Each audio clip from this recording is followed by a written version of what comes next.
Why do people start businesses? Don't look at your sheet. Don't look at the handout. Answer these questions. Why do people start businesses? To make money, profit, absolutely. Never let anybody tell you anything else. You know, sometimes people say, I started my business to be my own boss. You can start a nonprofit and be your own boss. You start a business, my undergrad is degree business. You start a business to make money. What do those businesses have to do to make that money? What do they have to do? Produce, more than just produce it, but you're right. But what else? Besides just producing, they have to actually sell it. You got to get a piece of market share.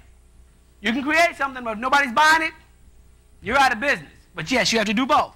Create it and sell it. Well, everybody's, you know, every company out there has got product and service that they're selling to people. What's going to differentiate one company and their product from their competitors? What's the biggest differentiator out there? It's quality. Quality is the biggest differentiator. Oh, I put it up there already, didn't I?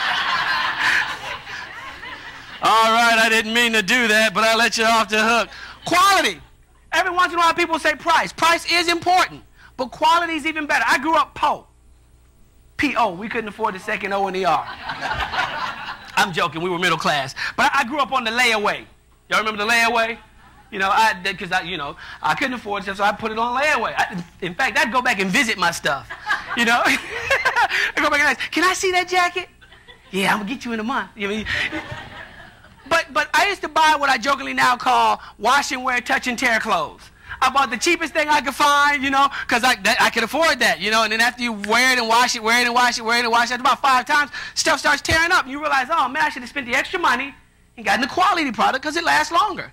Quality is the biggest differentiator. Study after study after study shows that people would rather spend more money for a quality product than spend less money for a cheap product they know is not going to last. Quality is the big differentiator. What do you need to create? If you can do both, like a Walmart has made people do, woo, you're in. It's quality and at low price. What do those companies need to create quality products and quality services? What do they need? They need quality people. You can't load the place up with Sam Sausage Head and think things are going to work out. You need some intelligent people, good quality people out there, people that are willing to work hard, that can fit a mold and that can also see across differences. You need quality people. Well, here's the catch there. Quality people can go work anywhere they want to. What's going to make those quality people go to work for one company or organization versus going to work for another one? Money's important, you betcha, but it's not the biggest differentiator. Quality management. That's it. Feeling welcome. A valuing, inclusive environment. When people feel that they are valued in their workplace, they will stay with you longer and they'll work harder while they're there. Study after study shows that people would rather get less money and go where they're valued than to get more money and get treated like crap. And study after study after study proves that. And when we have this major talent shortage that's coming, people can pick and choose where they want to go work. And if you're not treated right, you say, I ain't staying there. I'm going someplace else where I'm valued, where I'm treated fairly. And I'm not talking about unfair handouts. I'm talking about just where you feel like you fit, where you're part of the team, where you can be yourself, whoever you are. You know, and a lot of times people think of this, they only think on race and gender. And they say, well, you know, we're going to have a hard time attracting Latinos and blacks because they don't feel like they're going to be welcome here. That could be true. You don't know. But they also say, or where women feel welcome. But what about white guys who are working in an environment where they're not the norm? Let's say a white guy working for Johnson's publication company, the people that do Jet and Ebony magazine, they would be way out of the norm. So it would be the responsibility of that organization to ensure that they have an environment that's open to all of their employees. And as our demographics become more and more diverse, that's going to be more and more of a challenge for organizations than ever before. Those who create that value and environment will do extremely well. Those who do not will be saying farewell, because they'll be gone. But when you create that environment, not only do you attract the best and the brightest, you retain the best and the brightest. A lot of times an organization will lose an employee and they say, oh, well, we lost that employee. So what? We'll just replace them. When you lose an employee, you lose a lot more than just that employee. You lost the time and money you spent to train that employee, recruit that employee first, time and money you spent to train them, time and money you're going to spend to recruit and train a replacement. You might even lose some other employees, because that person may quit and go work for a competitor and say, girl, it is so much better over here. Is it really? Oh, I'm telling you, I don't have to put up with this. I don't have to put up with that. It is way better over here. And they'll say, do they have any openings? Are they hiring? Can you get me an interview? You might lose some other employees. You also lose a lot. You'll lose a lot of intelligence, a lot of know-how, a lot of connections. You might even lose some other clients, other customers and clients, because they'll take them with them when they go. And we rarely think about those things. And as our demographics change, there's going to be more and more need to connect across our differences. Now, you may be saying, well, hey, we're a nonprofit. So that making a profit piece, that doesn't impact us quite the same. I would say for companies that are not, for organizations that are not corporate, it's going to be even harder. Because you can't pay usually what corporations can pay.